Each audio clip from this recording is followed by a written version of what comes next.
In the last few days, President Trump visited the Federal Reserve and announced a trade deal framework with Europe as divisions over the quote-unquote Epstein files persist among his base and the Republican Party at large. Let's start with what happened last Friday. The president and South Carolina Senator Tim Scott joined Federal Reserve Chair Jerome Powell for a tour of the Fed's renovation project.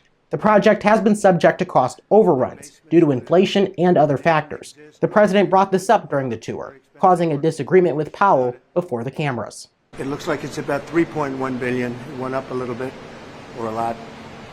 So the 2.7 is now 3.1. I'm not aware of that. Yeah, it just came out.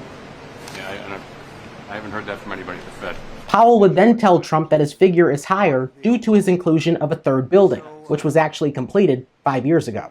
In recent weeks, the president has raised concerns over the project price tag, and even suggested that wrongdoing may be involved. But given the timing of these concerns, some have come to the conclusion that he may be attempting to use the cost overruns as cause to fire Powell, who he has publicly pressured to lower interest rates. Are there things the chairman can say to you today that would make you back off some of the earlier criticism? Well, I'd love him to lower interest rates. Powell alone cannot do that, as a 12-member committee on which he sits makes interest rate decisions. Not only that, the Fed tends to be insulated from politics, as short-term political calls can have long-term negative implications for the overall economy. Switching gears to Sunday, joined by European Commission President Ursula von der Leyen in Scotland, the president announced a framework of an EU trade deal. He says $750 billion worth of energy will be purchased by European nations from the US, that they will invest an additional $600 billion in the United States, and that, quote, a vast amount of military equipment will be purchased from the US. But the president calls a, quote, straight-across tariff of 15% will be applied to automobiles.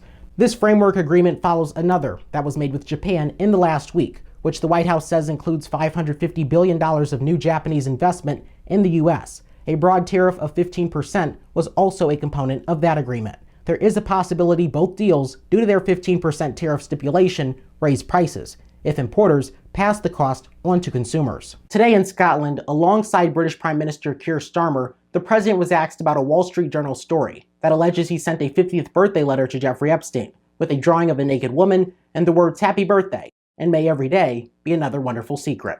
I don't do drawings. I'm not a drawing person. Do you think it was fraudulent? I don't do drawings. Sometimes people say, would you draw a building? And I'll draw 4 lines and a little roof, for a charity, so.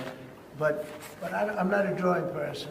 I don't do drawings of women, that I can tell you. The president also said he, quote, never had the privilege of visiting the private island Epstein owned, which had been used for the trafficking of underage girls. I never had the privilege of going to his island, and I did turn it down.